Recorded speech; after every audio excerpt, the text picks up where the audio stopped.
अस्सलामुअलैकुम। Don news के साथ मैं हूँ समिया लियाकत। रमज़ान मुबारक की खुसूसी ट्रांसमिशन रौनक रमज़ान के साथ हम आपकी खिदमत में हाजिर हैं। उम्मीद है कि आपके रोज़े भी अच्छे गुजर रहे होंगे।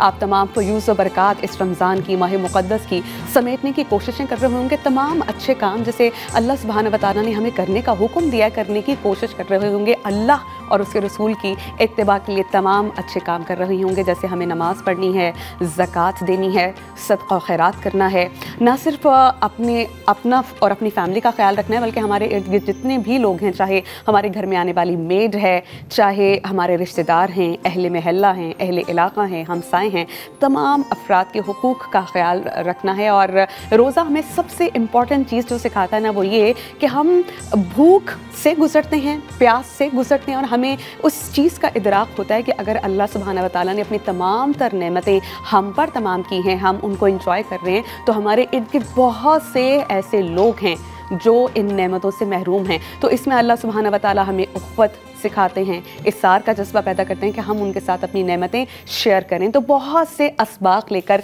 ये रमज़ान आता है। तो मेरी दुआ है कि अल्लाह सुब्हाना व तआला हम सब की इबादत कबूल करें। तो आइए अपनी रमज़ान ट्रांसमिशन का बाकायदा आगाज़ करते हैं। आज हम क्या बनाने जा रहे हैं ये आप जान सकेंगे segment Aftar around the world में।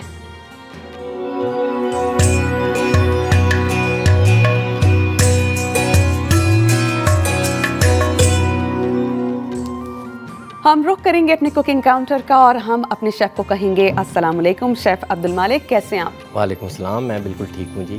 तो बताइए, हमारे जो व्यूअर्स हैं ना इस वक्त इंतज़ार कर रहे होते हैं बिल्कुल स्क्रीन के सामने बैठ के कि हमारे आज कौन से शेफ़ आ रहे हैं, कौन सी रेसिपी ला रहे हैं। तो बताइए आज हम क्या बनाएंगे? जी, आज हम अपने नाज़रीन के लिए लेकर आ रहे हैं चीज़ी पोटैटोस। ओके। ये पोटैटोस को हमने थोड़ा सा जो है मॉडिफाई किया अपने लोकल स्पाइसेस के साथ, ताकि रमज़ान में अफ्तार के अंदर लोग जो है बड़े शौक़ के साथ, खासकर बच्चे जो हैं घर में और फैमिलीज जो हैं उसको एंजॉय करते हैं। मैं ये कहने लगी थी, ये तो बच्चों की फेवरेट डिश है कि जिसमें मिर्च मसालाजात कम होते हैं और उसमें चीज़ होता है, पोटैटो बॉल्स होते हैं। They do enjoy this. जी जी जी। तो चलिए बताइए, हम आज अपनी रेसिपी का जो आगाज़ तो हमने करना ही है, उससे पहले हम धोएंगे अपने हाथ डेटॉल से। डेटॉल ओरिजिनल का जर्म डिफेंस फार्मूला रखे रोज़ाना आपकी फैमिली को 100 बीमारी फैलाने वाले जर्म से महफूज। तो हमारे जो शेफ़ हैं वो अपने हाथ धो रहे हैं। जैसा कि हम सभी जानते हैं कि जो सफाई है वो निस्फ़ ईमान है। अगर आप अपने हाथ धोएंगे तो आप महफूज रहेंगे, क्योंकि जब मौसम बदलता है तो ढेर सारी बीमारियां अपने साथ लाता है। अगर आप हाथ धोएंगे तो आप महफूज रहेंगे 100 बीमारी फैलाने वाले जर्म से। और इसके लिए हम क्या इस्तेमाल करते हैं? Dettol with germ defence formula. तो शेफ़ अब्दुल मालिक अपने हाथ धो चुके हैं। अब हम पूछ लेते हैं कि आज जो हम रेसिपी बनाने जा रहे हैं पोटैटो चीज़ी बॉल्स, उसके इंग्रेडिएंट्स क्या होंगे? तो शेफ़ हमें साथ साथ बताते भी जाइए। जी, पहले तो हमने लिए हैं बॉयल पोटैटो 2 अदद, और उसके साथ हमें चाहिए चॉप ऑनियंस, सॉल्ट हस्बे ज़ायका, ग्रीन चिली चॉप की हुई।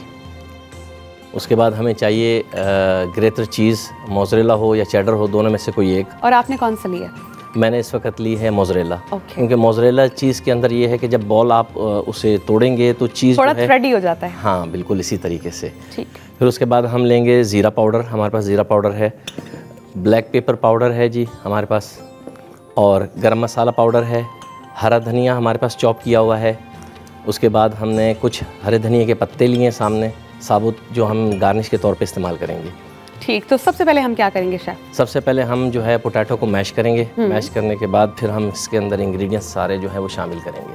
ठीक, तो हम जो हैं साथ साथ आपको बता दें कि ये जो हम ले रहे हैं ये 2 बॉइल्ड मैश्ड पोटैटोस ले रहे हैं। आप चाहें तो उसकी क्वांटिटी को डबल भी कर सकते हैं। And keep this in thing in your mind कि जो जो हम इंग्रेडिएंट बढ़ा रहे हैं उनके तमाम प्रोपोर्शन और रेशो को हमने जो है वो साथ साथ इक्वली बढ़ाते जाना है, क्योंकि कोई चीज़ कम ज़्यादा होगी तो उसका टेस्ट जो है वो चेंज हो जाएगा।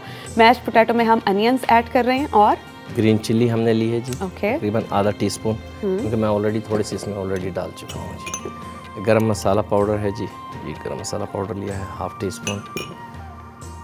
जीरा हमारे पास है, ज़ीरा पाउडर ये हमने लिया इसमें तकरीबन हाफ़ टीस्पून।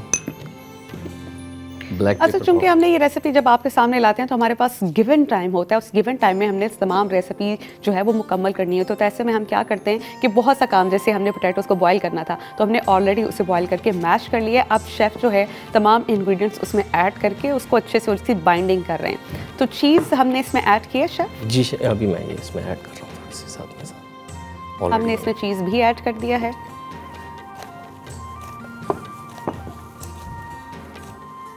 शेफ़ ने हमें कहा है कि हम इसमें कोई सा भी चीज़ ऐड कर सकते हैं, आपकी अपनी पसंद है। पामेज़ान भी इसमें ऐड हो सकता है, लेकिन इसमें आपने कौन सा चीज़ यूज़ किया है? मैंने इसमें मोज़रेला चीज़ यूज़ किया है। चीज़ के हमेशा ख्याल कीजिएगा, बिल्कुल एंड में लास्ट पर डालनी है, क्योंकि वो आप पहले से डाल देंगे तो जो उसके अंदर जो पीसेस हैं वो टूटने का ख़तरा है और उसके बाद वो मैश हो जाएंगे बिल्कुल, उसमें और पता भी नहीं चलेगा। बिल्कुल पता भी नहीं चलेगा।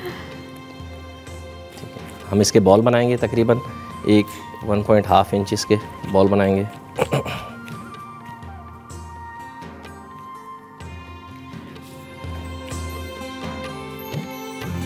शेफ़ हमारे बना रहे हैं चीज़ी बॉल्स, और मीनवाइल मैं आपको बताती हूँ कि जो लोग रोज़े रख रहे हैं उनको बहुत वीकनेस भी हो जाती है, क्योंकि वो अपना सहरी और अफ्तारी का पोर्शन ठीक से ले नहीं पाते। तो उन लोगों के लिए एक अच्छी सी हम जिसे कहें टोटका लेकर आए हैं, या अच्छा सा एक आपको हेल्प इससे कर रहे हैं कि हम आपको इंट्रोड्यूस करवा रहे हैं इंश्योर का नंबर 1 न्यूट्रिशनल सप्लीमेंट ड्रिंक, जो पूरी दुनिया में बहुत जाना जाता है। तो ensure is a complete and balanced nutrition. Ensure आप पी सकते हैं और भरपूर ज़िंदगी से जी सकते हैं। इंश्योर हेल्प करता है कि आप स्टे हेल्दी रहें, फिट रहें। तो इंश्योर एक मुकम्मल और मुतवाज़िन ग़िज़ा है, आप इसका इस्तेमाल कीजिए और जो दिन भर आपको थकान होगी वो इससे नहीं होगी। Ensure helps you to achieve immunity, mobility and strength. तो जो दिन भर हम कभी लेथार्जिक होते हैं, कभी इधर गिर रहे हैं, कभी इधर गिर रहे हैं, मूड स्विंग्स हो रहे हैं और आपको लगता है कि भाई आपसे उठा नहीं जा रहा बेड से, तो ये जो वीकनेस के सारे एलिमेंट्स हैं ना वो उससे ख़त्म हो जाएंगे, क्योंकि इसमें भरपूर ग़िज़ाइयत है, तमाम मल्टीविटामिन्स हैं, मिनरल्स इसमें मौजूद हैं। तो आपके जिस्म का पोर्शन जो आपको दिन भर चाहिए इससे कंप्लीट हो जाएगा। तो शेफ़ हमारे बना रहे हैं चीज़ी बॉल्स, और उसके बाद हम क्या कर रहे हैं जी, हमें इसे मैदे में डिप किया, मैदे में इसको जो है रोल करके अब ब्रेड का नाम हम कवर करेंगे।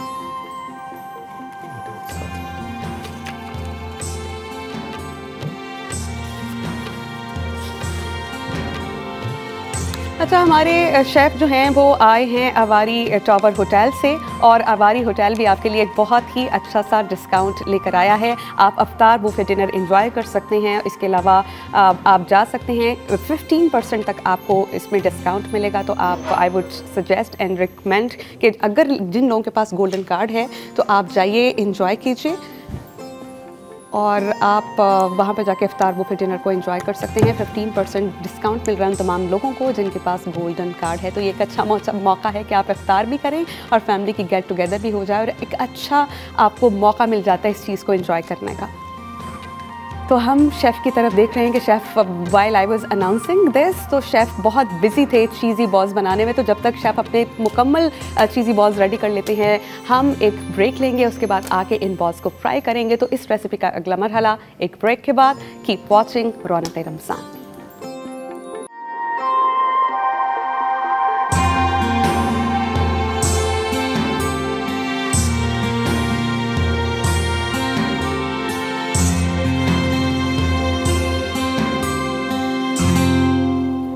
Welcome back after the break. हम बना रहे थे पोटैटो चीज़ बॉल्स। इसके तमाम इंग्रेडिएंट्स को हमने अच्छे से मिक्स करके चीज़ी बॉल्स रेडी कर लिए थे, और अगला मरहला था हमारा कि हम पैन में ऑयल पॉर करके उसे अच्छे से गर्म कर लेंगे और उसके बाद फ्राई करेंगे अपने चीज़ी बॉल्स। तो हम शेफ़ से कहते हैं कि मीन बाल वो फ्राई भी करें, और एक बार फिर मैं तमाम इंग्रेडिएंट्स इस रेसिपी के रिपीट भी कर देती हूँ कि अगर वो लोग जिन्होंने अभी अभी ज्वाइन किया है और वो इंग्रेडिएंट्स मिस कर गए हैं, तो रेसिपी कार्ड से आपको तमाम इंग्रेडिएंट्स हम दोबारा बना देंगे। तो शेफ़ जो है मुझे लगता है आप हमें फ्राई करना शुरू कर देने चाहिए। ये बॉल मैंने बना लिए हैं जी, ये तैयार हैं जी, और अब इन्हें मैं फ्राई करूँगा।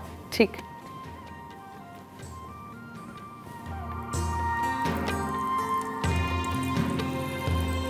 शेफ़ बना रहे हैं हमारे पोटैटो चीज़ी बॉल। शेफ़ को हम बताएंगे आफ्टर इफ्तार खाने के बाद कि ये कितने टेस्टी और डिलीशियस है। अब तक जितनी भी रेसिपीज़ हमने ट्राई की हैं वो तमाम बहुत अच्छी थी।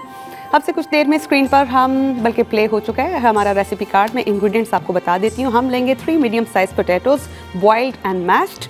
1 कप लेंगे ग्रेटेड चीज़ कोई भी हो सकता है, चेडर, मोज़रेला, जो भी अच्छा लगे, पामेज़ान भी। 1 स्मॉल ऑनियन लेंगे chopped, 2 green chillies, 1 tablespoon cornflour. इसके अलावा 1/4 टीस्पून ब्लैक पेपर होगा, 1 हाफ टी स्पून होगा सॉल्ट, या 2-3 चुटकी कह लें आप इसे। इसके अलावा हम हाफ टी स्पून लेंगे क्यूमिन पाउडर, गर्म मसाला और handful of fresh coriander leaves. अच्छे से चॉप्ड होंगे ये। ब्रेड क्रम्स लेंगे कोटिंग के लिए और ऑयल लेंगे हम फ्राइंग के लिए। तो आप देखिए कि हमने जितना भी वक्त हमें लगा होगा बॉयल पोटैटो को बॉयल करने में लगा होगा, उसके बाद उसको मिक्स करने में, बाइंडिंग में लगा होगा, और उसके बाद बॉल्स बनाते ही हमने इसको जैसे ही कढ़ाई में या पैन में पोर किया है तो विद इन नो टाइम ये पक गए हैं। बस एक चीज़ ध्यान में रखिएगा कि इसकी अपर लेयर अच्छे से ब्राउन होते ही आपने इनको निकाल लेना बाहर।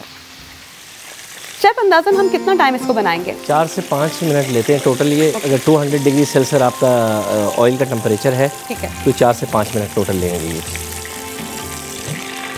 तो हमने अपने पोटैटो चीज़ी बॉल्स फ्राई कर लिए हैं, ये बन चुके हैं। हमारे जो व्यूअर्स हमें देख रहे हैं वो हमें कॉल कर सकते हैं 0800-144-55 पे।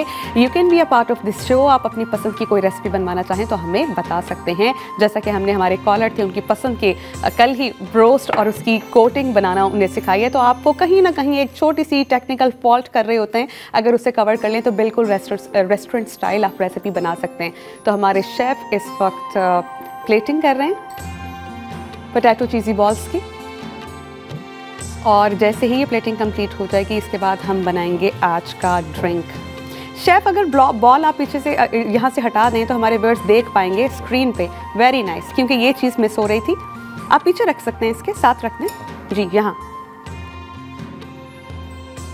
क्योंकि ओवरलैपिंग से ना मैं चाह रही थी जो इतने प्यारे से आप इसको डेकोरेट कर रहे हैं ना, कि किस तरह प्लेटिंग इम्पॉर्टेंट होती है, अच्छा दिखना, उसको डिस्प्ले करना, प्रेजेंटेशन किस कदर इम्पॉर्टेंट है। आई सो वांटेड कि हमारे जो देखने वाले देख पाएँ। अच्छा, इसके लिए बर्तनों का इंतखाब भी क्रॉकरी का देखभाल के करना होता है, और रेस्टोरेंट स्टाइल कहते ही इसी को है कि अच्छी सी क्रॉकरी और इसमें फिर खूबसूरत सी डेकोरेशन, प्रेजेंटेशन, जिसमें पता चले कि खाना बना भी अच्छा है और खाने में भी अच्छा है। तो हम बना रहे हैं पोटैटो चीज़ी बॉल्स जो बन चुके हैं। इस वक्त शेफ़ भरपूर बिजी हैं उसकी प्लेटिंग में, and he is decorating the balls with, ये हम केचप यूज़ कर रहे हैं। केचप यूज़ कर रहे हैं, ऑप्शनल केचप है जी। अक्सर जो लोग हैं वो बच्चे लोग ज़्यादा पसंद करते हैं केचप को ही। ठीक, अब मैं I was so sure about it कि बच्चों की तो बहुत फेवरेट होगी, क्योंकि इसमें बिल्कुल ज़्यादा मसाला नहीं है, कोई बहुत ज़्यादा मिर्च नहीं है, और ये बहुत लाइट मसाला जात में बने हैं। और बच्चों को तो वैसे भी जैसे फ्राइज़ बहुत पसंद होते हैं, चीज़ बहुत लाइक करते हैं बच्चे। ठीक है, तो ये आज की डिश हमारे प्यारे से बच्चों के नाम। तो हमारी ये जो पोटैटो चीज़ बॉल्स है ये रेडी हो चुके हैं। शेफ़ हमें बताइए आज हम ड्रिंक क्या बना रहे हैं? जी, हम आज बना रहे हैं सागूदाना ड्रिंक। ओके, ये इसके लिए हमें सागू ड्रिंक इसे कहते हैं, और ये सागूदाना है, हमने बॉईल करके रख लिया है। इसका भी ये प्रोसीजर है कि इसे 15 मिनट आपने भिगो के रखना है पानी में, उसके बाद तकरीबन 25 से 30 मिनट इसको बॉईल करना है। बॉईल करने के बाद स्ट्रेन कर लेना। बॉईल करते वक्त ये ख्याल करना है कि नीचे जो है पैंदे के साथ वो लगे ना और आपस में जुड़ेगा, उसको आपने कंटिन्यू हिलाते रहना है।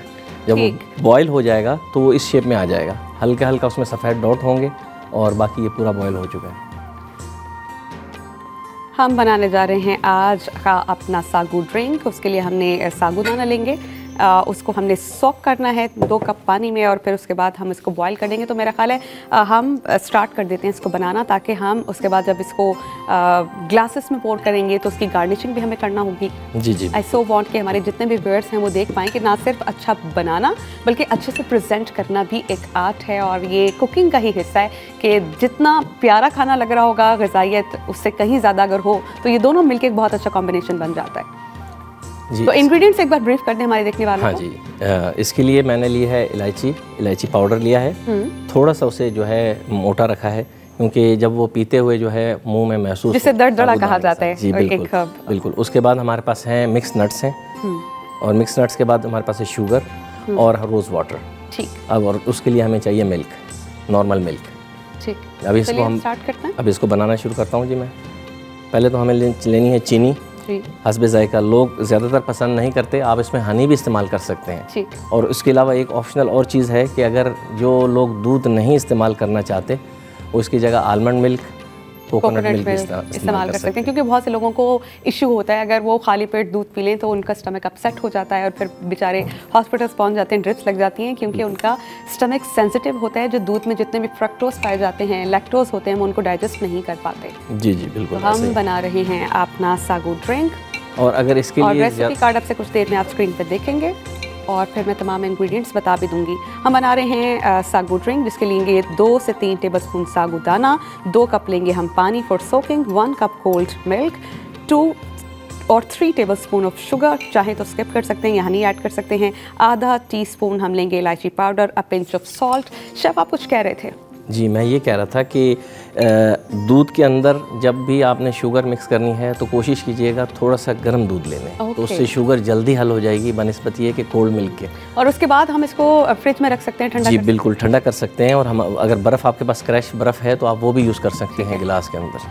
हम इसकी गार्निशिंग भी करेंगे। हमारे ग्लासेस शेफ बड़े में आई सो वांट कि हम दिखा दें, और उसके साथ हम फिर अपने देखने वालों को दिखाएंगे कि हम किस तरह से चीज़ों की गार्निशिंग करते हैं। और उसके लिए हम इस्तेमाल करेंगे अपना रूह अफ़ज़ा, जो कि बहुत ही ट्रेडिशनल ड्रिंक है, लोग बहुत ज़्यादा पसंद करते हैं। और इसको कहा जाता है कि ये ना ड्रिंक्स का बादशाह है, क्योंकि दस्तरखान की रौनक इसके बगैर बनती नहीं है। ये ट्रेडिशनल ड्रिंक है, essential part of iftar tables for generations. लोग इसे बहुत लाइक करते हैं और ये एक मौका होता है कि आप फैमिली टुगेदरनेस, ग्रैटिट्यूड और एक दूसरे की हेल्प करने को रमज़ान ही में एंजॉय करते हैं। और उसके लिए रूह अफ़ज़ा जो है वो हमारे दस्तरखान की रौनक हुआ करता है।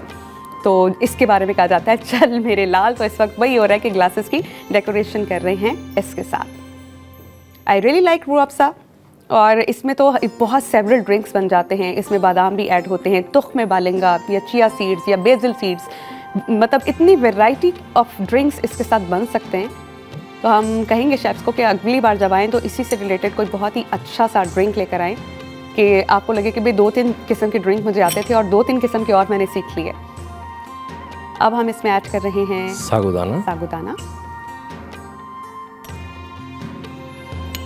और 1 टेबलस्पून हो गया। और उसके बाद हम लेंगे इन ईच ग्लास हमें 1 टेबलस्पून लेना होगा। 1 टेबलस्पून डिपेंड करता है, कुछ लोग ज़्यादा पसंद करते हैं थिकनेस वाला, तो ज़्यादा थिकनेस वाले के ऊपर आप 2 टेबलस्पून कर दें। क्रश आइस हो गई। हमारे पास बहुत कम टाइम है तो वेरी क्विकली हम अपने देखने वालों को दिखा देंगे कि हमारा जो ड्रिंक है उसकी फाइनल प्रेजेंटेशन कैसे होती है।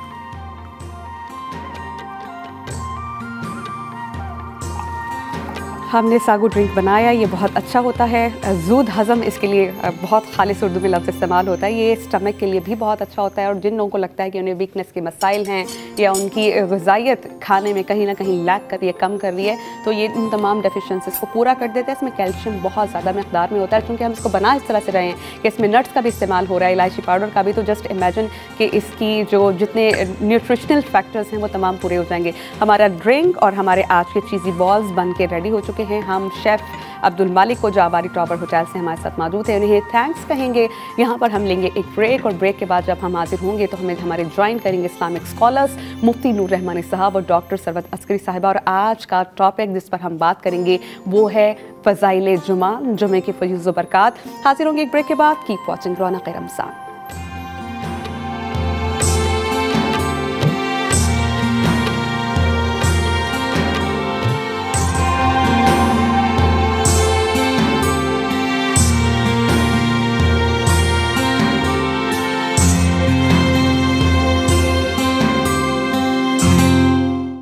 Welcome back after the break. आज हम जिस टॉपिक पे बात कर रहे हैं वो है फ़ज़ाइल जुम्मतुल मुबारक, इसके कितनी फ़यूज़ व बरक़ात हैं और हम पर ये किस कदर वाजिब है इस तमाम अमाल को करना और इन तमाम चीज़ों को फॉलो करना। दीन इस्लाम में जुम्मतुल मुबारक को एक ख़ास अज़मत, अहमियत और फ़जीलत हासिल है। जुम्मे का दिन इंतहाई अज़ीमुश्शान, बासादत, मुक़द्दस और बाबरकत दिन है। नबी करीम सल्लल्लाहु अलैहि वसल्लम ने जुम्मे के दिन को ईद का दिन और तमाम दिनों का सरदार करार दिया। जुम्मे के दिन की अज़मत, शान, हुर्मत और मर्तबे का अंदाज़ हम इस चीज़ से लगा सकते हैं कि कुरान करीम में इसी हवाले से एक सूरतुल जुमा मौजूद है।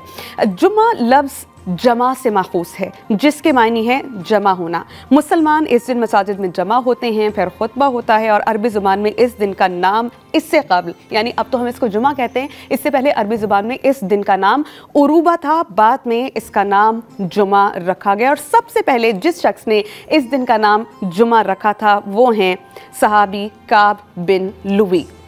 जुमे का जुम्मा बनाने वाली चीज़ ही, जो जुम्मा है उसको बाकी दिनों से जो चीज़ डिफ्रेंशिएट करती है वो है खुतबा जुम्मा। एक हदीस में है कि जब इमाम खुतबा जुम्मा देने के लिए आते हैं तो फरिश्ते भी मस्जिद में हाजिर होते हैं और गौर से खुतबा सुनते हैं। ये हदीस सही मुस्लिम, सही बुखारी में कोट की गई है। और इसी हवाले से मैं सूरह जुम्मा की आयत नंबर 9 और 10 की ट्रांसलेशन आपकी समातों की नज़र करना चाहूँगी, जिसमें कहा गया है कि ए ईमान वालो, जब जुमे के दिन जुमे की नमाज के लिए अजान दी जाए तो फ़ौरन अल्लाह के ज़िक्र की तरफ तेज़ी से चल पड़ो और ख़रीदो फरोख्त को तर्क कर दिया करो, छोड़ दिया करो, ये तुम्हारे हक़ में बेहतर है। अगर तुम इल्म रखते हो फिर जब नमाज अदा हो चुके तो ज़मीन में मुंतशिर हो जाओ और अल्लाह का फ़ज़ल तलाश करने लगो और अल्लाह को कसरत से याद करो ताकि तुम फलाह पा जाओ। तो हमारे लिए जुम्मे का दिन किस कदर इम्पॉर्टेंट है, हमारे जुम्मे वाले दिन क्या क्या अमाल हमें करना होते हैं, कौन से मसनून दुआएं करनी होती हैं, तस्बीहात करनी होती हैं, और जुम्मे का दिन इम्पॉर्टेंट कितना है, इसके लिए हमें ख़ुद को किस तरह तैयार करना होता है, क्या वाजिबात हमने इसके लिए अदा करने होते हैं, इस पर बहुत मुफस्सिल हम बात करेंगे। हमें ज्वाइन करेंगे हमारे मुअज़्ज़िज़ उलमा कराम मुफ्ती नूर रहमानी साहब और डॉक्टर सरवत अस्करी साहिबा, लेकिन एक ब्रेक के बाद कीप वॉचिंग रौनक़ रमज़ान।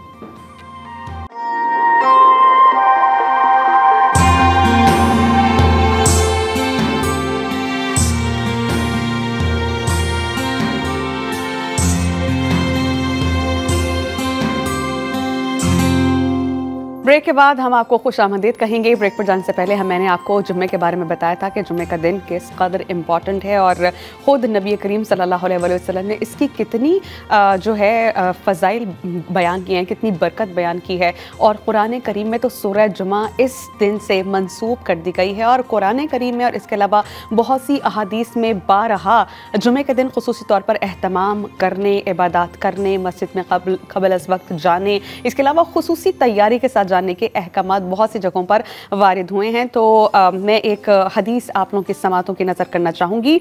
हज़रत अबू दरदा रज़ी अल्लाह ताला अन्हु से रिवायत है कि नबी करीम सल्लल्लाहु अलैहि वसल्लम ने इरशाद फरमाया कि जुम्मे के दिन मुझ पर कसरत से दुरूद पढ़ा करो, बेशक जुम्मे का दिन मशहूद है, इस दिन में फ़रिश्ते हाजिर होते हैं और जो कोई मुझ पर दुरूद पढ़ता है तो उसका दुरूद मुझ पर पेश किया जाता है, यहाँ तक कि वो आदमी उससे फ़ारिग हो। हमारे साथ हमारे इस्लामिक स्कॉलर्स मौजूद हैं और इस पर बहुत डिटेल से इस पर बात करेंगे।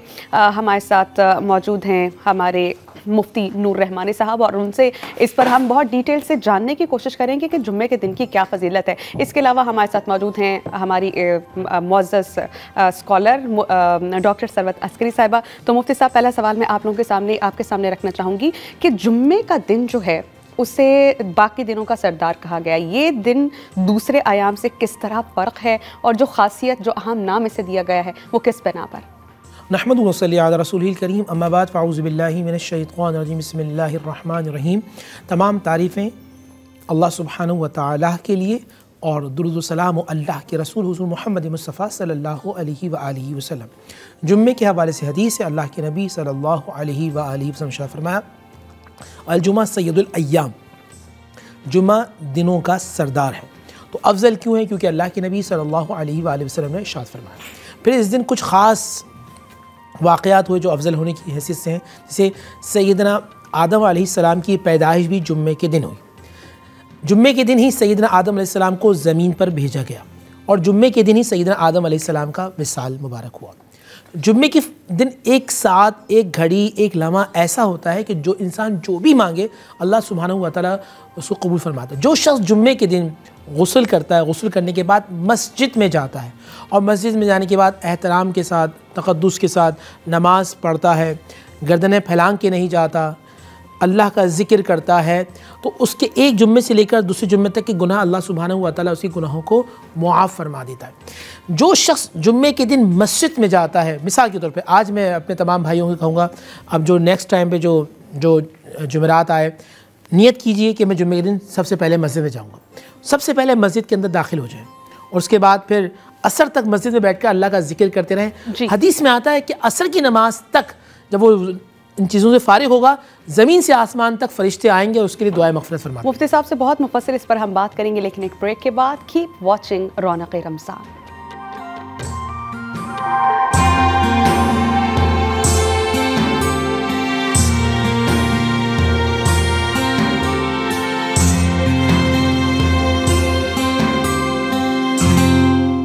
Welcome back after the break. हम जुम्मे के रोज़ की फजीलत का जिक्र कर रहे हैं और इसी हवाले से एक हदीस आपकी समातों के नज़र करना चाहूँगी।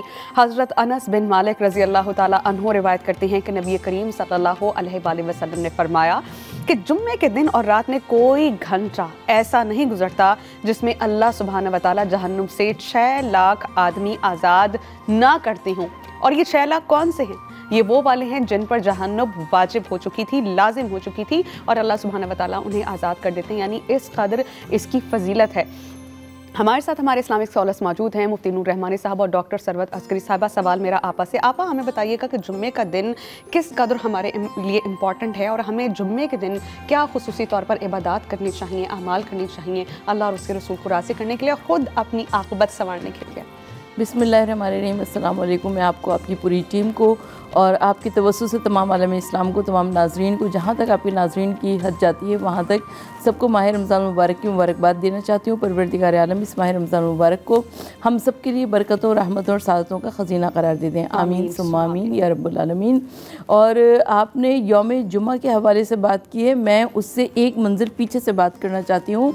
शब जुमा हम सबको हाई अलर्ट करने के लिए शब जुमा आ जाती है और जो मोमिन होता है वो यौम जुमा की तैयारी शब जुमा से ही करना शुरू कर दिया करता है। तो शब जुमा के बहुत सारे आमाल हैं, बहुत सारी इबादत हैं और जब बहुत सारे आमाल और बहुत सारी इबादत की बात आती है तो सबसे पहले सूरह बनी इसराइल को जो इंसान शब जुमा तिलावत करता है, परवरदिगार आलम उसको बरकतें और रहमतें अता फरमाता है। शब जुमा में अल्लाह के रसूल सल्लल्लाहु अलैहि वसल्लम इरशाद फरमाते हैं कि अरवाह मोमिनीन आकर तुम्हारे घरों के दरवाज़ों पर फ़कीरों की मानिंद, भिखारियों की मानिंद, साइलों की मानिंद आकर सवाल करती हैं और ये सवाल करती हैं कि हमने जो कुछ भी कमाया था उसको सब कुछ तुम्हारे हवाले कर गए, अब उसका नफ़ा तुम उठा रहे हो और उसका अजाब हम सह रहे हैं, लिहाजा हमारे लिए तुम कुछ न कुछ ईसाले सवाब करो, चाहे एक रोटी के ज़रिए, एक दरहम व दीनार के ज़रिए या एक लिबास कोहना के ज़रिए। तो परवरदिगार आलम हम सबको तौफीक अता फरमाए कि हम अपने मरहुमीन के लिए बहुत कुछ कर सकें। अच्छा मुफ्ती साहब, मैं आपसे ये जानना चाह रही हूँ कि कहा गया है हदीस में कि जुम्मे के रोज़ हज और उम्रा भी पा लेता है एक गरीब शख्स, ये कैसे? बहुत अच्छा। देखिए हदीस रसूल सल्लल्लाहु अलैहि वसल्लम है और बल्कि मैं आपको कहूँगा एक हदीस के अंदर ये भी आता है कि अगर वो 5 आमाल कर ले तो वो जन्नती भी हो जाता है। एक तो ये कि मरीज़ की अयादत करे, दूसरा वो रोज़ेदार हो, तीसरा वो जुम्मे के दिन हो। अब ये 3 चीज़ें आ गई और 2 चीज़ें और भी इसी तरह की मौजूद हैं। अगर किसी शख्स के अंदर वो मौजूद हो कि वो रोज़ेदार भी हो, जुम्मे का दिन भी हो, अयादत भी कर रहा हो, जुम्मे के लिए मस्जिद में नमाज़ पढ़ने के लिए भी जा रहा हो और किसी को अपनी ज़ात से तंग भी ना करे, मस्जिद में जाके किसी गर्दन ना फैलाएंगे, तो अल्लाह के नबी सल्लल्लाहु अलैहि वसल्लम के फरमान इरशाद के मुताबिक फरमाया वो जन्नती शख्स है। सेकंड, इसी तरह के जो शख्स अपने माँ बाप को देखता है, हदीस रसूल सल्लल्लाहु अलैहि वसल्लम उसे अजर और उम्र के बराबर सवाब मिलता है। फिर एक और हदीस है कि सूरह कहफ को पढ़ा करो जुम्मे के दिन, ये एक जुम्मे से दूसरे जुम्मे तक नूर बन जाता है। और आप जहन में रखिएगा कि जुम्मे के दिन जो शख्स कसरत से आका करीम सल्लल्लाहु अलैहि वसल्लम पे दुरूद पाक पढ़ता है। अच्छा, सूरह कहफ का मैं एक वाक़या बयान कर दूँ। मैंने आपसे सूरह कहफ के बारे में एक सवाल भी पूछना है, बल्कि मैं पूछ ही लेती हूँ इससे पहले मैं भूल जाऊँ। अच्छा, सूरह कहफ के बारे में कहा है उसे जुम्मे के रोज़ पढ़ना है, लेकिन कोई टाइमिंग मुकर्रर नहीं की गई। बहुत सी ख़वातीन घर में बिजी होती हैं, किसी को दफ्तर जाना है, कोई स्कूल से वापस आ रहा है, तो क्या हम इसे टुकड़ों में पढ़ सकते हैं और बिफोर मगरिब हमें इसे ख़त्म करना होता है या कोई ख़ास वक्त मुतय्यन? अच्छा सवाल आपका। देखिए मैंने इस सूरत की आता है कि इब्तदाई 10 आयात में जो शख्स पढ़ेगा या आखिर की, तो वो फितने दज्जाल से महफूज हो जाएगा। एक तो ये, और ये ख़ास तौर पर ये कहा गया, एक सहाबी थे, वो रात के वक्त अपने घर में इस सूरह की तिलावत कर रहे थे, तो देखा कि एक अबर छाया, एक बादल का टुकड़ा आ गया। उनका जानवर, हदीस में गालिबन बुखारी मुस्लिम के अंदर है कि उनका घोड़ा बना था, वो बिदकना शुरू हो गया। वो जब बाहर आए तो देखा बादल है, वापस चले गए, कुरान की तिलावत रोक दी, फिर कुरान पढ़ना शुरू किया, सूरह की तिलावत शुरू की, वो घोड़ा फिर बिदकना शुरू हो गया। सूरह कहफ की? जी सूरह कहफ। फिर तीसरी मरतबा, फिर जब चौथी मरतबा रुक गए, हुजूर की बारगाह में गए, हुजूर ने फरमाया तुम अगर ये सूरह पढ़ते रहते तो उस मदीने वाले भी देख लेते कि आसमान से फरिश्ते किस तरह उतरते हैं, कुरान को सुनते हैं। सुभान अल्लाह। तो मतलब आप इस सूरत को पढ़ते रहेंगे, आपके घर में रहमत का नुज़ूल होगा, आपके घर में फाका कशी नहीं होगी, आप कभी तंगदस्त नहीं होंगे, रूहानी तौर पे जो आजकल बेचैनी है वो बेचैनी भी ख़त्म हो जाएगी। ठीक, नमाज जुमा के क्या आदाब है ये मैं जानती हूँ डॉक्टर सरवत अस्करी साहबा से। आप मुझे बताइएगा कि नमाज जुमा के आदाब क्या हैं, हमें उन्हें कैसे मलहूज़ ख़ातिर रखना चाहिए। जब हम अल्लाह से मुलाकात करते हैं, नमाज उसकी इतनी तैयारी होती है, तो ये इज्तिमा का दिन है, लोगों के इकट्ठे होने का, फिर इसमें खुतबा भी सुनना होता है, तो इसके लिए क्या हमें आदाब को मलहूज़ ख़ातिर रखना चाहिए? अच्छा, जुम्मे के दिन को जैसा कि आपने भी अपने इंट्रो में फरमाया कि जुम्मे के दिन को छोटी ईद समझा जाता है, तसव्वुर किया जाता है। तो परवरदिगार आलम हम सबको तौफीक अता फरमाए कि हम सबको ये यौम जुम्मा मिल जाए, और माह रमज़ान मुबारक का यौम जुम्मा बहुत ज़्यादा बरकतों और रहमतों का बाइस है।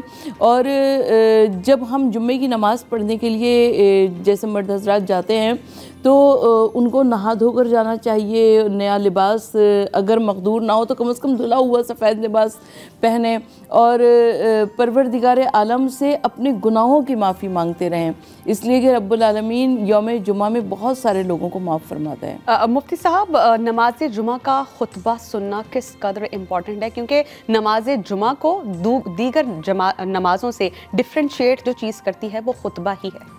देखिए, मैं अपने नाज़रीन को एक हदीस सुना दूँ। अगर कोई शख्स अव्वलन मस्जिद जाता है खुतबा से बहुत पहले, अव्वल वक्त में गया, तो अल्लाह सुब्हानहू व तआला की बारगाह में उसे एक ऊँट अल्लाह की राह में सदक़े करने के बराबर सवाब मिलता है। ओके। उसके बाद गया, फिर हदीस में गाय के बराबर सवाब मिलता है। फिर गया कुछ और ताख़ीर से, तो फिर उसे एक बकरा करने के बराबर सवाब मिलता है। फिर और ताख़ीर से गया, हदीस में कि एक मुर्गा अल्लाह की राह में किसी को देने के बराबर सवाब मिलता है। फिर आखिर में अंडा के बराबर, यानी कि आपने किसी गरीब मुस्तहिक को खिला दिया, उसके बराबर अल्लाह सुब्हानहू व तआला आपको सवाब अता फरमाता है। कहते हैं रवायात के अंदर ये भी आता है कि कुछ वक्त ऐसे हैं जिसमें अल्लाह सुब्हानहू व तआला दुआ कबूल फरमाता है। जी जी जी। एक अजान के वक्त, और फिर कुछ उलमा के नज़दीक ये भी कि जब इमाम साहब खुतबा दे रहे हों, बीच में जब वो बैठते हैं, उसके बाद जब खड़े होते हैं, इस वक्त जो भी दुआ मांगी जाए अल्लाह सुब्हानहू व तआला वो दुआ कबूल कर लेता है। तो आप जब जाएं मस्जिद के अंदर तो उस वक्त ख़ास तौर पे दुआ करें। हज़रत अबू हुरैरा रज़ी अल्लाह ताला अन्हु से रिवायत है कि रसूल अल्लाह ने जुमे के दिन का जिक्र करते हुए इरशाद फरमाया कि इसमें, इन्हीं के जवाब से जुड़ी हुई हदीस आपके सामने रखनी है, कि इसमें एक ऐसी घड़ी है जिसमें मुसलमान बंदे को वो मुयस्सर आ जाए और वो खड़ा हो, नमाज पढ़ रहा हो, और वो अल्लाह से जिस चीज़ का सवाल करता है, यानी जो दुआ मांगता है, तो अल्लाह सुब्हानहू व तआला उसे ज़रूर अता करते हैं। और आपने अपने हाथों से उसका मुख्तसर इरशाद फरमाया, यानी बहुत लंबा वक्त नहीं होता, एक मुख्तसर सी घड़ी होती है, और वो मुख्तलिफ लोग जो हैं इसे असर के बीच गर्दानते हैं। और जैसा कि आपने कहा कि खुतबे से जब वो उठ जाते हैं, इमाम, असल में मुख्तलिफ वक़ात हैं, मुख्तलिफ जैसे कि अजान के वक्त का भी है, खुतबे के वक्त की भी है, और मगरिब की अजान से पहले का वक्त भी है, ख़ास तौर पे तो वो भी है। यानी हमें इस चीज़ का ख्याल रखना चाहिए। तो इस पर हम बहुत डिटेल से मज़ीद बात करेंगे, लेकिन एक ब्रेक के बाद। Keep watching Raunaq Ramzan.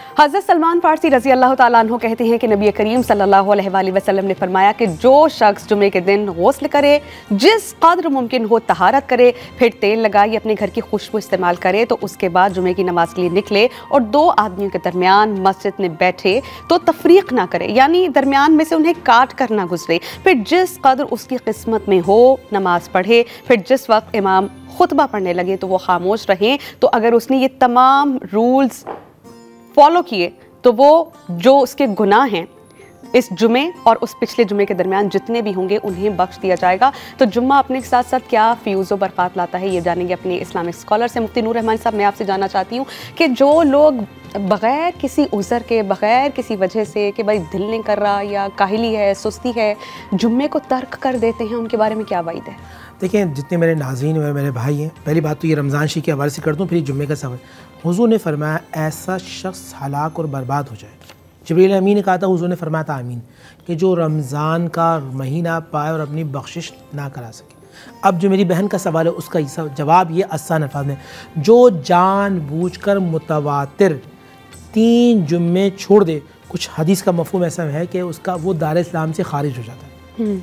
जुम्मे का इनकार करने वाला काफिर हो जाता है, नमाज का इनकार करने वाला काफिर हो जाता है। तो हमें चाहिए, और मैंने तो देखा एक हदीस में ये भी अल्लाह ताला दिल पे मोहर लगा दे। और मैं आपसे जानना चाहती हूँ, अगर दिल पे मोहर लग जाए, ये कितनी बड़ी इट्सेल्फ उस शख्स के लिए सज़ा है? देखिए बहन, आप किसी के पास मेहमान हो, वो आपकी तरफ देखे नहीं तो आप कहते हैं मेरी बेइज्जती कर दी, बिल्कुल मुझे इस काबिल नहीं समझा। आप जानते हैं सबसे बड़ी सज़ा कल क़यामत के दिन क्या होगी, कि जब किसी को अल्लाह सुब्हानहू व तआला उस पर नज़र रहमत न डाले और अल्लाह सुब्हानहू व तआला उससे कलाम न करे, इससे बड़ी सज़ा मैं समझता हूँ कोई नहीं है। अच्छा, ये भी मुझे बताइएगा कि अज़ान ज़ोहर से कब्ल हमें अपने तमाम अमाल कर लेने चाहिए, क्योंकि जिस तरह हमें गुस्ल का हुक्म दिया गया है, नाखून तराशने होते हैं, तमाम इबादत करनी होती हैं, छोटे छोटे काम हैं जो करके ही हम जुम्मे की मंजिल की तरफ जाते हैं। तो ये ज़ोहर की अज़ान से कब्ल तमाम काम हो जाने चाहिए, या अगर कोई मजबूरी है, उज़र है, तो ऐसे में क्या किया जाए? अच्छा बहन, आपने बहुत अच्छी बात की। ये नमाज जुम्मा सूरह जुम्मा के अंदर नमाज जुम्मा के लिए हवाले से है, फ़न तशरीफ़ फ़िल अर्द, कि तुम ज़मीन में फैल जाओ और अल्लाह का रिज़्क़ तलाश करो। तो अब किसी शख्स को चाहिए कि वो अज़ान से पहले अपने काम को समेट दे, नमाज भरपूर बहुत अच्छे और आसान तरीके से नमाज जुम्मा के लिए मस्जिद में आए और मस्जिद में नमाज़ पढ़ने के बाद वो खुदा का फ़ज़ल तलाश करे, तो उम्मीद है अल्लाह सुब्हानहू व तआला उसके रोज़गार में बरकत अता फरमाएगा। अच्छा आपा, मैं आपसे जानना चाह रही हूँ कि जो हम खुसूसी इबादत करते हैं, जैसे दरूद पाक कसरत से पढ़ते रहने का जिक्र किया गया है, और ख़ुद नबी करीम सल्लल्लाहु अलैहि वसल्लम ने कहा है कि मुझ पर दरूद भेजा करो, तुम लोगों का ये दरूद मुझ तक पहुँचता है। इसकी कितनी फ़जीलत है अगर हम जुम्मे के ही रोज़ ये तमाम अमाल करें तो? अच्छा, दुरूद शरीफ पढ़ने की बहुत ज़्यादा फ़जीलत, बहुत ज़्यादा अजर सवाब बताया गया, लेकिन जुम्मे के दिन वो फ़ज़ाइल, वो अजर सवाब कई गुना ज़्यादा बढ़ जाता है।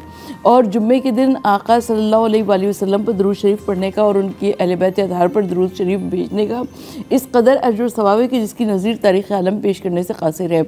और हुज़ूर नबी करीम सल्लल्लाहु अलैहि वसल्लम का ये फरमान आलीशान भी हमारे पास मौजूद है कि मुझ पर दुरूद पढ़ा करो। और यकीनन जब हम माहे रमज़ानुल मुबारक के जुम्मे में जब हम दुरूद पढ़ेंगे तो परवरदिगार आलम उस दुरूद को ज़रूर कबूल फरमाएगा। मुफ्ती साहब, हदीस ही का मफ़हूम मैं आपके सामने रखती हूँ कि वो लोग जो जानबूझकर बग़ैर किसी उज़्र के नमाज जुम्मा को तर्क करते हैं, उनके बारे में कहा गया है कि ये मुनाफ़िक़ीन हैं। इनका नाम उस किताब में एज़ इट इज़ मैं आपको पढ़ के सुना देती हूँ कि ऐसी किताब में उनको मुनाफिक लिख दिया जाता है जो कभी मिटाई जाती है ना तब्दील की जाती है। लेकिन इसी से जुड़ा हुआ सवाल ये कि अगर इंसान तब्दील हो जाता है, सच्चे दिल से तौबा कर लेता है, तो क्या उसका नाम उस किताब से मिटा दिया जाएगा? क्या अल्लाह पाक कबूल कर लेंगे ये सब? देखिए, पहली बात हुई अल्लाह जिसको तौबा की तौफीक अता फरमा दे, इसका मतलब कि अल्लाह सुब्हानहू व तआला ने उसको बदल दिया, ठीक। उसके नाम है अमाल थे। जब भी हमें चाहिए कि हर नमाज में, सिर्फ जुम्मे में नहीं, हर नमाज में स्पेशली नबी अलैहिस्सलाम की बारगाह में दुरूशी पढ़ें। बल्कि हज़रत उमर फ़ारूक रज़ियल्लाहु ताला अन्हु फ़ारूक आज़म का कौल है, अगर तुम चाहते हो कि अपनी दुआओं को कबूल करो, अव्वल में दुरूद पढ़ो, आखिर में दुरूद पढ़ो, बीच में दुआ रख दो। तो हमें चाहिए हर हाल में हर वक्त ये दुआ किया करें कि अल्लाह जिनसे तू नाराज़ है, अल्लाह जिनको तूने अपनी बारगाह से निकाल दिया है, अल्लाह मुझे उनसे महफूज फरमा। क्योंकि मुनाफिकीन, आप जानते हैं नाज़रीन, मुनाफिकीन जहन्नुम में असफला साफलीन, तो सबसे निचले गड़े हैं, जहाँ इतनी ख़तरनाक आग है कि जहन्नुम भी उससे पनाह मांगती है, वो उसमें से होंगे। अल्लाह ताला हम सबको निफाक से महफूज रखे। अच्छा मुफ्ती साहब, आप मुझे ये बताइएगा कि क्या जुम्मे के रोज़ जो लोग आ रहे होते हैं जौक दर जौक, स्टेप वाइज, पहले कोई गया, दूसरे नंबर पर कोई गया, तो क्या फ़रिश्तों की एक ड्यूटी लगाई होती है कि वो वहाँ पर खड़े हो जाए और उनकी अटेंडेंस मार्क करे? तो जो सबसे पहले आता है उसका दर्जा कितना है, और जो बाद में आने वाले हैं उनके दर्जे कैसे? बिल्कुल हदीस रसूल सल्लल्लाहु अलैहि वसल्लम है कि नबी सल्लल्लाहु अलैहि वसल्लम ने फरमाया कि कुछ फरिश्तों की खास ड्यूटी होती है। कुछ तो फरिश्ते ऐसे जो पेट्रोलिंग फोर्स होती हैं, कुछ फरिश्ते होते हैं जिनके अल्लाह सुब्हानहू व तआला मस्जिद के दरवाजे के बाहर उनकी ड्यूटी लगाता है। उनके हाथ में जन्नती एक रजिस्टर्ड होता है, जो सबसे पहले आ रहा होता है उसको लिखे होते हैं कि इसको ऊँट के बराबर सवाब मिलेगा, उसको गाय के बराबर, इसको बकरी के बराबर, इसे मुर्गी के बराबर, इसे अंडे के बराबर सवाब मिलता रहेगा। इमाम साहब जब खुतबा देते हैं हदीस में, वो इस तरह रजिस्टर को बंद कर देते हैं और उसको रख लेते हैं। तो अच्छा, यहाँ एक और भी बात करूँगा, वो लोग जो गर्दनें फैलांग कर आते हैं, नबी पाक सल्लल्लाहु अलैहि वसल्लम ने खुद सख्ती से मना फरमाया। बल्कि एक हदीस में तो यह आता है हुज़ूर ने रोक दिया, रुक जाओ और जहाँ जगह मिले बैठ जाओ। अगर आप ये समझते हैं कि आप पहली सफ़ में जाएंगे, गर्दन फैलांग के जाएंगे, तो आप नेक नहीं बल्कि गुनाहगार होंगे। ठीक। हम क्या आदाब हमें मस्जिद में मलहूज़ खातिर रखने चाहिए? मस्जिद में वक्त से पहले जाके क्या इबादत करनी चाहिए? और आपस में मैं जानने की कोशिश करूँगी कि कौन से ऐसे अशख़ास हैं जिनको नमाज जुमा की फ़जीलत कभी नहीं मिलती। ये सब जानेंगे हम एक ब्रेक के बाद। Keep watching Raunaq Ramzan.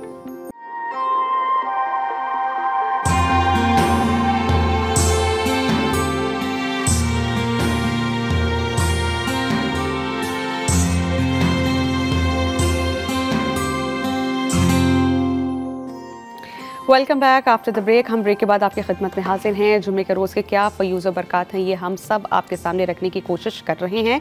हज़रत अबू हुरैरा रज़ी अल्लाह ताला अन्हु बयान करते हैं कि नबी करीम सल्लल्लाहु अलैहि वसल्लम ने फरमाया कि जिस बेहतरीन दिन में सूरज तुलू होता है जुम्मे का दिन है। ये वही दिन है जिसमें हज़रत आदम अलैहिस्सलाम पैदा किए गए, जिस दिन में हज़रत आदम अलैहिस्सलाम जन्नत में दाखिल किए गए और जिस दिन वो जन्नत से ज़मीन पर उतारे गए। और बहुत सी अहादीस में तो ये भी कहा गया है कि जुम्मे का ही दिन वो दिन है जिस दिन क़यामत बपा की जाएगी। और एक और बात कि इस दिन को दीगर दिनों से इसलिए भी फजीलत और बरतरी हासिल है कि जहन्नुम का जो ईंधन है वो हर रोज़ तैयार किया जाता है गुनाहगारों के लिए, लेकिन जुम्मे के दिन उस दिन को भी ब्रेक दे दी जाती है कि जुम्मे के दिन जहन्नुम की आग नहीं दहकाई जाती। इस दिन की इतनी फजीलत है, इसलिए इसे तमाम दीगर दिनों से मुतफ़र्रिक़ करके इसे दूसरे दिनों का सरदार कहा गया है। तो आपा से हम जाने की कोशिश करते हैं। आपा, ब्रेक से पहले मैंने सवाल आपके सामने रखा था कि ऐसे कौन से लोग हैं जिन्हें नमाज जुमा की फजीलत कभी हासिल नहीं होती?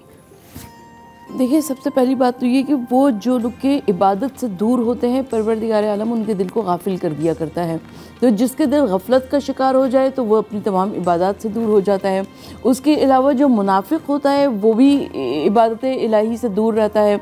और हम उसको देखते हैं कि जो वालिदैन का नाफरमान होता है, जो शिर्क किया करता है, और बहुत सारी ऐसी बातें हैं कि जो कि इंसान को इबादत इलाही से दूर कर दिया करती हैं। मुफ्ती साहब, नमाज जुमा के लिए जाते वक्त क्या आपकी नीयत ऐसी होनी चाहिए कि आप नमाज जुमा के लिए जा रहे हैं एंड लेट्स सपोज अगर कोई शख्स नमाज जुमा के दागे के लिए मस्जिद जाता है, वक्त से पहले पहुंच जाता है, तो बजाय इसके कि अपने फ़रागत का ज़िया करे, उस फ़रागत को किस तरह सूदमंद बना सकता है? देखिए, पहली बात तो ये कि आप जब जाने लगें मिसवाक करके, वज़ू करके, खुशबू लगाकर दुरूद पाक पढ़ते हुए जाएँ। हदीस रसूल सल्लल्लाहु अलैहि वसल्लम है, जो शख्स जुम्मे के दिन 80 मरतबा दुरूद पढ़ता है, अल्लाह ताला उसके 80 साल के गुनाह को मुआफ़ फरमा देता है। सेकंड कि जब आप मस्जिद में दाखिल हो जाएं तो कोशिश ये करें, अगले जुम्मे को इंशाअल्लाह हम सब ये नियत करते हैं करें कि हम इशराक भी पढ़ें, हम चाश भी पढ़ें। इशराक और चाश पढ़ने का हमने पहले भी बयान किया था। आज जुम्मे के दिन ख़ास फजीलत ये होगी कि जो शख्स इशराक पढ़ेगा उसके गुनाह अगर समंदर के झाग के बराबर भी होंगे, अल्लाह ताला उसके गुनाह को मुआफ़ फरमा देगा। एक हदीस में इशराक और चाश के हवाले से कि उसे हज और उम्रे के बराबर सवाब मिलेगा। इसी तरह जब आप मस्जिद में जुम्मे के दिन दाखिल हो, तहियतुल मस्जिद 2 रकात नमाज़ पढ़ लें। अगर आपने इस नियत से पढ़े कि अल्लाह मेरे गुनाह को माफ़ फरमा दे, अल्लाह ताला आपके तमाम गुनाहों को मुआफ़ फरमा देगा। मस्जिद में बैठ कर आप दुरूद शरीफ पढ़ते रहें और आप कोशिश करें कि तिलावत कुरान करते रहें, बल्कि मैं आपको सूरह यासीन पढ़ें। हदीस रसूल जुम्मे के दिन ख़ास तौर पर जो शख्स अपने वालिद या वालिदा की कब्र पर या वैसे ही सूरह यासीन पढ़ के बख्शता है, वालिदैन के सदक़े से अल्लाह ताला पढ़ने वाले की बख्शिश फरमा देता है। आपा, अगर आप मस्जिद में वक्त से पहले चले जाते हैं, आप खुसूसी इबादत कर रहे हैं, नवाफिल की अदायगी कर रहे हैं, तो अल्लाह सुब्हाना व तआला के यहाँ इंसान का स्टैंडर्ड कितना रेज़ हो जाता है। और अगर एक शख्स पढ़ रहा है और मस्जिद में कोई दूसरा शख्स दाखिल हुआ है, अगर उसकी भी तस्हीह हो जाती है या वो अपने आप को मॉडिफाई कर लेता है या इम्प्रेस होकर कि भाई अगर ये शख्स नवाफिल अदा कर रहे हैं मैं भी अदा करूँ, एक शख्स को देख के कोई दूसरा शख्स नेकी करे, इसका कितना अजर सवाब है? देखिए, इसका बहुत ज़्यादा अजर सवाब इसलिए है कि वो जो कि नेकियां कर रहा है उसने दूसरे को मोटिवेट किया, तो परवरदिगार और ज़बान से नहीं अपने अमल से किया। हुजूर नबी करीम सल्लल्लाहु अलैहि वसल्लम, कोई शख्स जो कि तबलीग के लिए जा रहे थे, हुजूर नबी करीम सल्लल्लाहु अलैहि वसल्लम ने इरशाद फरमाया कि कोशिश ये करो कि तुम्हें अपनी ज़बान ना हिलानी पड़े, यानी अपने अमाल से, अपने किरदार से तुम ऐसा पैगाम दो कि जिसकी बिना पर दूसरे लोग खुद ब खुद मुसलमान हो जाएं। तो हमको ये कोशिश करते रहनी चाहिए कि हम ऐसा अमल करें कि जिसकी बिना पर दूसरे लोग मोटिवेट हो जाएं।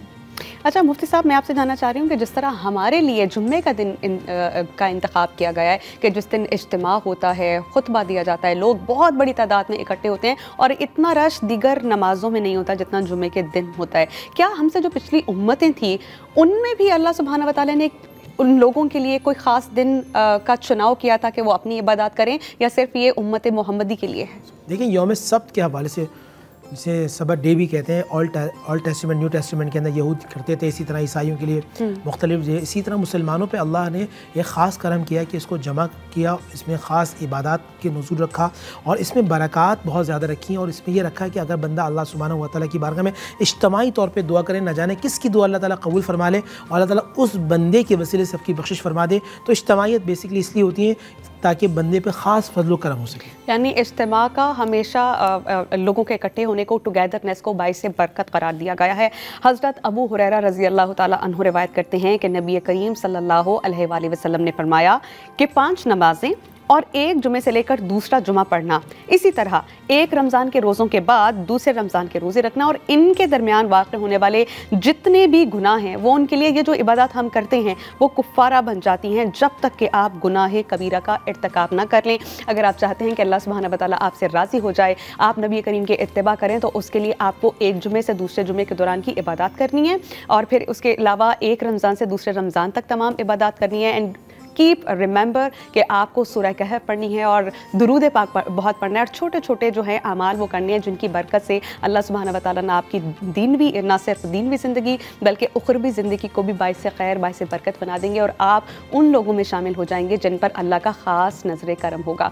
तो हमारे प्रोग्राम का वक्त ख़त्म हुआ चाहता है। मुझे मुफ्ती नूर रहमानी साहब को, डॉक्टर सरवत अस्करी साहबा को, हमारे पैनल प्रोड्यूसर्स को, हमारे कैमरामैन, हमारी मेकअप टीम और डॉन न्यूज़ के तमाम मेंबर्स की तरफ से हमें दीजिए इजाज़त। इंशाल्लाह कल आपकी खिदमत में हाजिर होंगे एक नए टॉपिक के साथ। तब तक के लिए हमें दीजिए इजाज़त। अल्लाह निगहबान।